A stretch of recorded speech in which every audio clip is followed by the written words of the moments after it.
All right, MC Mwajuli, the big brother, aka Kakakubwa, once again on UBABA, the fatherhood, where we celebrate fatherhood. We talk about those things that we as fathers are doing that are right, and we celebrate and encourage ourselves to keep doing them, and we challenge ourselves to improve in those areas where we all know we need to pull up our socks. And today, I'm happy to be hanging out with a gentleman here. I met CITAM Karen. I've met an energetic group of gentlemen. 1, 2, 3. Yeah, these guys are so upbeat. These are guys who are going through the Man Enough program offered by Transform Nations. They are part of Battalion 26. They'll be graduating in December.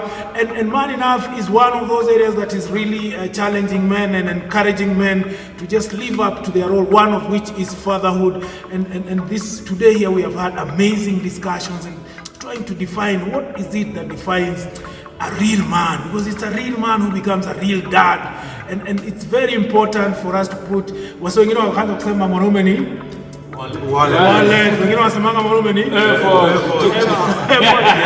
wengine ati kujichocha wengine mwanaume ni deni ni kadeni shwari hadi wengine mwanaume ni shwari kuna mwingine anasema mwanaume ni kajasho.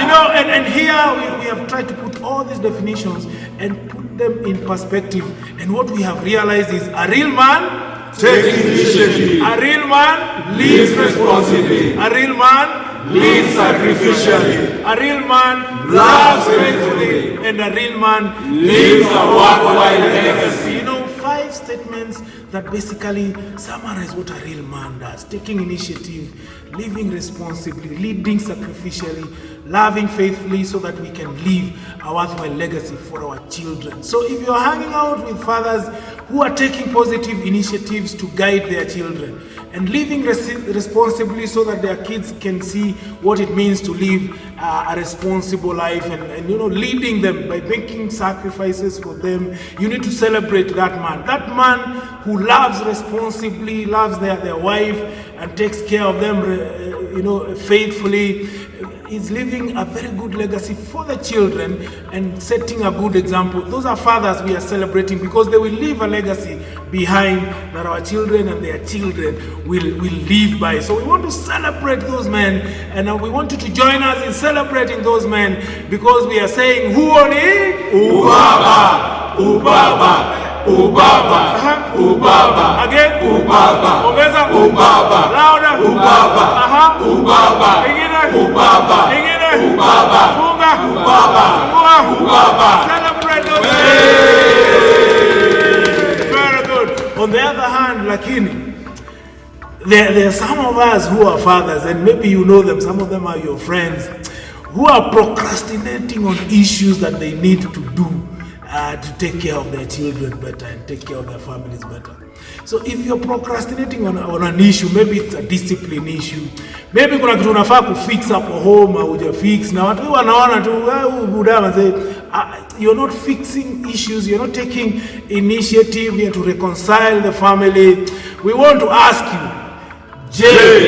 UBABA, if you're not living responsibly, there's some places you choose wrong over right, you know, and you know them, and you need to address them. You know, you're not owning your mistakes and, you know, saying, I admit, I take responsibility. You're struggling with that.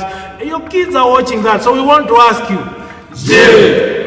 UBABA, if you're not offering sacrificial leadership, you can't sacrifice your time, for instance, to be there for them, for the family, for kids, for friends, for the community. You're setting a precedence, man. I want to ask you, UBABA, if you're not being loving faithfully, if your love is divided, unaleta home mabaki. Imagine what your kids are watching you, and that's what they're learning, man. Like, how we as men and as fathers, the more faithful we are to our spouses, the more we send the right message, and it's actually what God expects us to do. So if you know you're challenged in that area, tunakuuliza, UBABA, and the things you do, the life you're living, will leave a legacy. Is it worthwhile? What kind of legacy are you leaving for your children as a father? If it's a negative legacy, a legacy of alcoholism, addiction, a legacy of corruption, a legacy of, being irresponsible, we are asking you again, Je, huu ni ubaba? You probably need to evaluate yourself, ask yourself this question, and probably join Man Enough, the nearest base to you, and focus on these things, because it's not just the 5 areas, there's a lot that goes into it, and these men are focusing on them, and maybe someday we'll come and have conversations.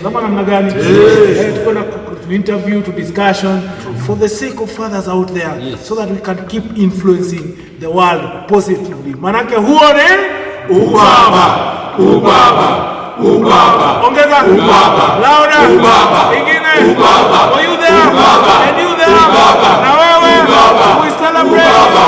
Celebrate. There you are.